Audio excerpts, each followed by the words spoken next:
मोनसे दुखुनांथाव आरो सोमोनांथाव खौरां सासे जोनोम जाजेननाय उन्दै गथ'साया पलिअ भेक्सिन लानानै जिउ गोमानांदों। थारैनो जोनोम जाजेननायनिफ्रायनो उन्दै गथ'नि गाहाम आरो राफोद देहानि थाखाय लोगोसे गथ'खौ पलिअ बेरामनिफ्राय रैखाथि होनो पलिअ दौनाय जायो एबा भेक्सिन थुनाय जायो। नाथाय पलिअ भेक्सिन होनानै जिउसो गोमानांदों सासे उन्दै गथ'साया। जाथायानो जादों कार्बि आंलं जिल्लानि सिङाव थानाय दिफुआव दान मोननै जानाय उन्दै गथ'साया पलिअ भेक्सिन लानानै अबथिरा हरखाबै जिउ गोमादों। बे जाथाया ओनसोल नाङैनो दुखुनांथाव आरो गिख्रंथाव थासारि लाबोदों। मिथिनाय बादिब्ला थांनाय 26 अक्ट'बर खालारखालि बे गथ'नो खेबनै पलिअ भेक्सिन होनाय जादोंमोन आरो बेबायदिनो साननै थानानै दिनै हरखाबै अबथिरा जिउसो गोमानांबाय।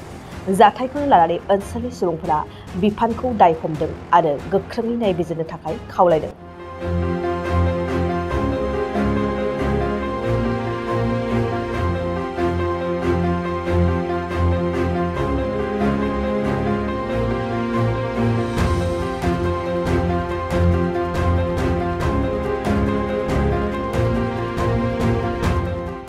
मोनसे दुखुनांथाव आरो सोमोनांथाव खौरां सासे जोनोम जाजेननाय उन्दै गथ'साया पलिअ भेक्सिन लानानै जिउ गोमानांदों।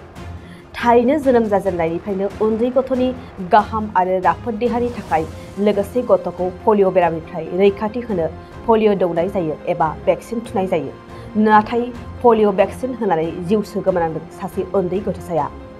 जाथायानो जादों कार्बि आंलं जिल्लानि सिङाव थानाय दिफुआव दान मोननै जानाय उन्दै गथ'साया पलिअ भेक्सिन लानानै अबथिरा हरखाबै जिउ गोमादों। बे जाथाया ओनसोल नाङैनो दुखुनांथाव आरो गिख्रंथाव थासारि लाबोदों। मिथिनाय बादिब्ला थांनाय 26 अक्ट'बर खालारखालि बे गथ'नो खेबनै पलिअ भेक्सिन होनाय जादोंमोन आरो बेबायदिनो साननै थानानै दिनै हरखाबै अबथिरा जिउसो गोमानांबाय। जाथायखौनो लानानै ओनसोलनि सुबुंफोरा बिफानखौ दाय हमदों आरो गोख्रोङै नायबिजिरनो थाखाय खावलायदों। फोरोंगिरि मावनो गोसो जानाय बिजाथिफोरनि थाखाय गोजोनथाव खौरां।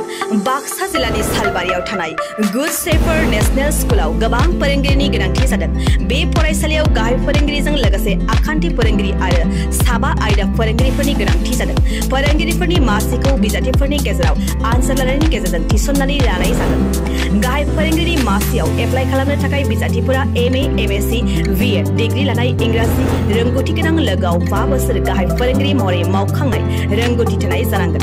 गाहाय फोरोंगिरिनि दान बान्थाखौ 14 निफ्राय 20 रोजानि गेजेराव होनाय जागोन।